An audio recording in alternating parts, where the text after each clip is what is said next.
السلام علیکم۔ کراچی میں ڈکیتی کے دوران لڑکی سے اجتماعی زیادتی کا ہولناک واقعہ، دل دہلا دینے والی افسوسناک خبر آ گئی۔ کیا آپ حالات حاضرہ سے آگاہی حاصل کرنا چاہتے ہیں؟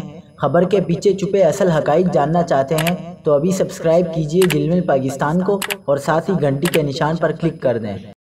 آپ کو بتاتے چلیں کہ کراچی میں ڈکیتی کے دوران اجتماعی زیادتی کا ایک اور ہولناک واقعہ پیش آیا ہے۔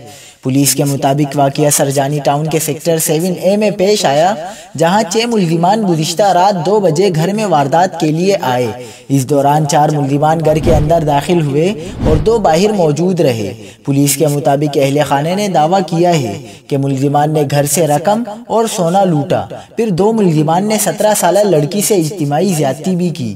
پولیس کا کہنا ہے کہ ڈکیتی سے متعلق تفتیش کی جا رہی ہے اور لڑکی کا میڈیکل کروایا گیا ہے، جس کی رپورٹ آنے کے بعد مبینہ زیادتی کے حوالے سے پتہ چلے گا۔ ڈکیتی کے وقت گھر میں لڑکی کا بھائی، اس کا دوست اور منگیتر موجود تھے۔